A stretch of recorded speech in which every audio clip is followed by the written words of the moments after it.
ដាច់ខាតយើងមិនឲ្យឯងរៀបការជាមួយនឹងអាក្ររហាមនឹងនោះទេវាគ្មានស្អីទេចាញ់ក្មួយសខននោះទេយើងមិនចង់ឲ្យកូនស្រីយើងស្រឡាញ់គ្នាជាមួយនឹងឯងឡើយឯងមើលខ្លួនឯងរាល់ថ្ងៃនេះលំបាកយ៉ាងម៉េចខ្លះរឹកព្រឹកខ្វះល្ងាចរឹកល្ងាចខ្វះព្រឹកមិនដេចឯងហ៊ានថ្លើមថំស្រឡាញ់កូនស្រីរបស់យើងដូចនេះអ្នកមីងខ្ញុំសូមអង្វរកុំបំបាក់ខ្ញុំនិងសុភីអីខ្ញុំពិតជាស្រឡាញ់នាងខ្លាំងណាស់រឿងសង្សារអ្នកក្រនៅក្នុងភូមិមួយមានគូស្នេហ៍ប្រុសស្រីមួយគូបានស្រឡាញ់គ្នាយ៉ាងស្មោះស្ម័គ្រទោះបីជាសង្គមនិងក្រុមគ្រួសារ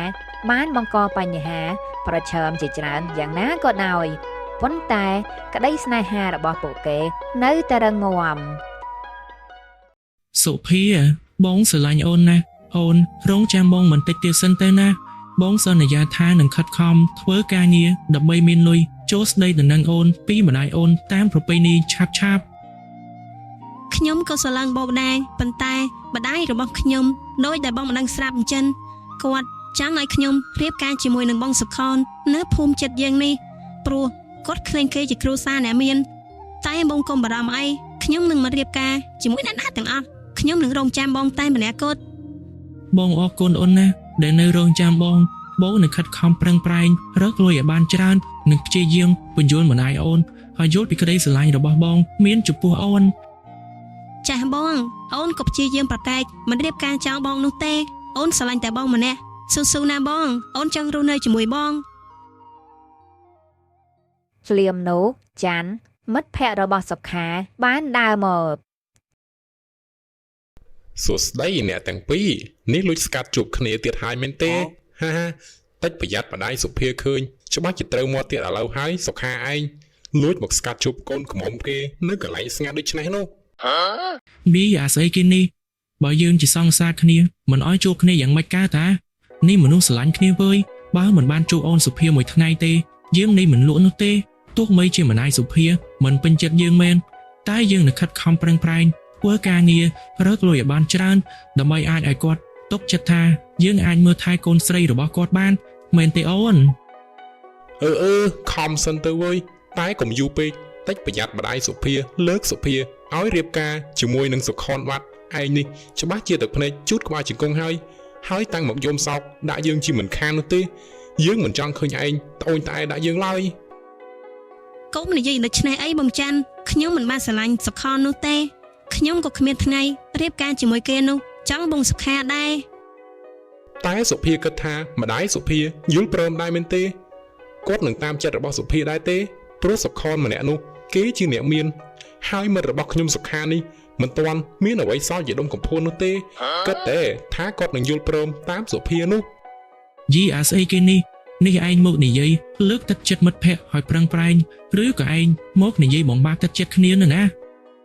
អត់ទេមានណាគ្នាគ្រាន់តែនិយាយតាមអីដែលគ្នាយកឃើញទេតើអ្នកណាមិនគ្រប់គ្រងមិត្តភក្តិនោះវិញមិត្តមានតែមកគ្រាប់នឹងផងគ្នានិយាយនេះចង់ឲ្យឯងព្យាយាមយកចិត្តម្ដាយសុភាហ្នឹងថាមិនត្រូវគាត់អាចនឹងទុនចិត្តយល់ព្រមឲ្យឯងស្រឡាញ់គ្នាជាមួយកូនគាត់ក៏ថាបានដែរយើងដឹងហើយយើងកំពុងតែព្យាយាមហើយតាតោះសុភាយើងទៅផ្ទះវិញយើងទៅវិញសិនហើយវើយទៅចុះយើងក៏គិតទៅមើលកូននៅស្រែដែរហើយឆាចប់ពួកគេក៏បំបែកផ្លូវគ្នានៅផ្ទះរបស់សុភាណែសុភាកុំប្រាប់ណាថាថ្ងៃមិញនេះឯងទៅលួចជួបគ្នាជាមួយនឹងអាសុខានោះម៉ែហើយបងសុខាគាត់មានដីមិនល្អនោះម៉ែគាត់ឆ្លាតឧស្សាហ៍ព្យាយាមគាត់ខិតខំធ្វើការរកលុយគ្មានពេលសម្រាប់នោះទេបងសុខាជាមនុស្សល្អគាត់ស្រឡាញ់ខ្ញុំខ្លាំងណាស់ខ្ញុំចង់រៀបការជាមួយគាត់ស្រឡាញ់នឹងស៊ីបានមែនហ่ะកូនបើកូនយកវាកូនច្បាស់ជាពិបាកហត់នឿយរាល់ថ្ងៃម៉ែដឹងថាកូនស្រឡាញ់វាតែគ្រួសារវាជាអ្នកក្រវាគ្មានសមត្ថភាពមើលថែកូនឲ្យរស់នៅសំណុកសោកស្រួលនោះទេម្ដាយចង់ឲ្យកូនរៀបការជាមួយនឹងសុខនគេជាគ្រួសារអ្នកមានហើយគេក៏ស្រឡាញ់កូនដែរគេច្បាស់ជាអាចមើលថែកូនឲ្យរស់នៅមានសេចក្តីសុខមិនលំបាកឡើយប៉ុន្តែម៉ែខ្ញុំអត់បានស្រឡាញ់បងសុខននោះទេបើម៉ែចង់បានម៉ែយកខ្លួនឯងចឹងខ្ញុំស្រឡាញ់បងសុខាទោះគាត់ក្រមែន តែគាត់ឧស្សាហ៍ព្យាយាមណាស់គាត់មិនមែនក្របែបនេះរហូតនោះទេម៉ែកុំព្យាយាមបំបាយបំបាក់ពួកខ្ញុំអីខ្ញុំមិនព្រមតាមម៉ែនោះទេ យីនឹងកូនក្បាលរឹងយើងនិយាយស្រួលបួលជាមួយឯងស្ដាប់មិនបានទេមែនទេដាច់ខាតយើងមិនឲ្យឯងរៀបការជាមួយនឹងអាក្ររហាមនឹងនោះទេវាគ្មានស្អីទេចាញ់ក្មួយសខននោះទេ ប៉ុន្តែម៉ែ សុភាព្យាយាមពន្យល់ម្ដាយជាច្រើនដងហើយតែម្ដាយរបស់នាងនៅតែមិនយល់ព្រមនៅផ្ទះរបស់សុខា ជំរាបសួរអ្នកមី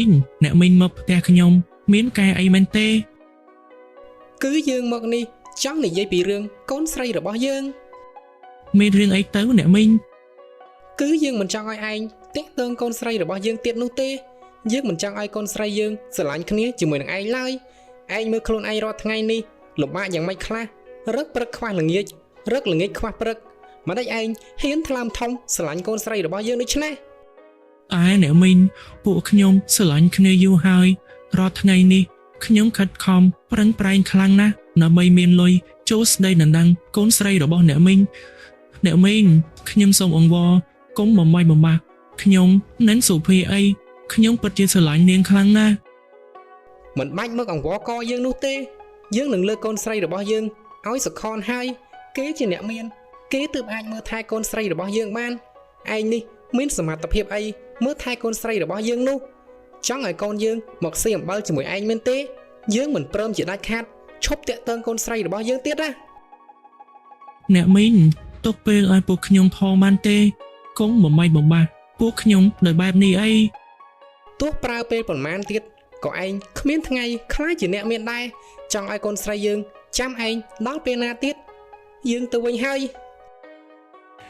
ហាចប់ម្ដាយសុភាក៏ដើរត្រឡប់ទៅផ្ទះវិញ ម៉ែខ្ញុំពិបាកចិត្តខ្លាំងណាស់ខ្ញុំមិនចង់បែកគ្នាជាមួយនឹងសុភានោះទេ សុំទោសផងកូនប្រុសដែលម្ដាយរបស់សុភាមកមើងងាយកូនដល់ផ្ទះបែបនេះមកពីគ្រួសារយើងក្រីក្រទើបគេមិនចង់ឲ្យកូនស្រីគេមកស្រឡាញ់គ្នាជាមួយនឹងកូន មិនអីទេអ្នកម៉ែខ្ញុំនឹងខិតខំធ្វើការងាររកលុយឲ្យបានច្រើនឲ្យគ្រួសារយើងមានជីវភាពហួធាជាងនេះម៉ែ ត្រឹមត្រូវណាស់កូនកូនខិតខំបន្តទៀតណាកូនបើសិនសុភាជាគូព្រេងនឹងកូនមែននោះគ្មានអ្វីអាចមកបំបាយបំបាក់ពួកកូនបាននោះទេ បាទម៉ែ នៅឯវាលស្រែសុខាកំពុងពិភាក្សាគ្នាជាមួយនឹងច័ន្ទ នេះយើងត្រូវបែកគ្នាជាមួយនឹងសុភាមែនទេយើងពិតជាស្រឡាញ់សុភាខ្លាំងណាស់ នេះសុខាឯងប្រុសមែនទេកូនប្រុសមិនត្រូវខូចចិត្តនោះទេបើគេមើងងាយគ្រួសារឯងក្រឯងខិតខំរកស៊ីឲ្យខ្លាចជាអ្នកមានទៅគេនឹងលែងហ៊ានមើងងាយឯងទៀតហើយទោះអត់ពីសុភាមែនឲ្យតែឯងខិតខំប្រឹងប្រែងមិនខ្វះទេមនុស្សស្រីនោះ យើងគិតអីមិនចេញទេអាចារ្យហើយយើងឈឺចាប់ខ្លាំងណាស់យើងស្រឡាញ់សុភាខ្លាំងបែបនេះយើងមិនអាចកាត់ចិត្តពីនាងបាននោះទេ កុំតន់អស់សង្ឃឹមអីយ៉ាងណាក៏សុភាមិនតន់យល់ព្រមជាមួយម្ដាយរបស់នាងឯណាឯងនៅមានសង្ឃឹមដែរតើបើថានាងរៀបការបាត់ទៅទើបឯងលែងមានសង្ឃឹម លើយើងនឹងហើយ នៅផ្ទះសុភា ជំរាបសួរអ្នកមីងខ្ញុំមកលេងហើយចុះសុភានៅផ្ទះដែរទេអ្នកមីង ចាក្មួយសុភានៅខាងក្រោយផ្ទះឯណោះ អ្នកមីងនិយាយអញ្ចឹងអូនសុភាគិតយ៉ាងណាបែរចំពោះការរៀបការជាមួយខ្ញុំនោះអ្នកមីង អូចាក្មួយរឿងនេះក្មួយកុំព្រួយអីចាំមីងជាអ្នកចាត់ចែងឲ្យក្មួយត្រៀមតែលុយបណ្ដាការទៅបានហើយសុភាចាំមីងអ្នករៀបចំ បាទអ្នកមីងប៉ុន្តែបើសុភាមិនយល់ព្រមនោះទេខ្ញុំក៏មិនចង់បង្ខំនាងនោះដែរអ្នកមីងខ្ញុំមិនចង់បង្ខំមនុស្សដែលមិនស្រឡាញ់ខ្ញុំហើយមករៀបការជាមួយខ្ញុំនោះទេ មិនអញ្ចឹងទេក្មួយគ្រាន់តែសុភាកូនស្រីមីងនាងមាត់រឹងបន្តិចតែបន្តិចទៀតហ្នឹងស្រឡាញ់ក្មួយដកចិត្តមិនរួចនោះទេមើលក្មួយទៅមើលទាំងសង្ហាទាំងមានបានបែបនេះស្រីណាមិនស្រឡាញ់ក្មួយនោះចាំបន្តិចណាចាំមីងហៅសុភាមកសុភាអើយមកនេះបន្តិចមកក្មួយសុខនគេមកលេងកូន បាទអ្នកមីងសង្ឃឹមបែបនោះចុះ ចាស់ម៉ែសួស្ដីបងសុខន បាទសួស្ដីអូនសុភាអូនពិតជាស្រស់ស្អាតណាស់បងពិតជាមានសំណាងណាស់ដែលនឹងក្លាយជាប្តីរបស់អូនយើងនឹងរៀបការឆាប់ៗនេះហើយ អញ្ចឹងក្មួយសុខននៅនិយាយគ្នាលេងជាមួយកូនស្រីមីងសិនចុះណាហើយចាំបាយជុំគ្នានៅផ្ទះមីងណាថ្ងៃនេះមីងទៅធ្វើបាយសម្លសិនសុភាកុំនិយាយអីផ្ដេសផ្ដាស់ជាមួយក្មួយសុខនដឹងទេ ថាចប់ម្ដាយសុភាក៏ដើរចេញទៅបាត់ និយាយតាមត្រង់ចុះបងសុខនខ្ញុំមិនបានស្រឡាញ់បងនោះទេខ្ញុំគ្រាន់តែចាប់ទុកបងជាបងប្រុសរបស់ខ្ញុំតែប៉ុណ្ណោះខ្ញុំមិនចង់រៀបការជាមួយបងនោះទេ តែបងស្រឡាញ់អូនបងមិនចង់ធ្វើជាបងប្រុសរបស់អូននោះទេ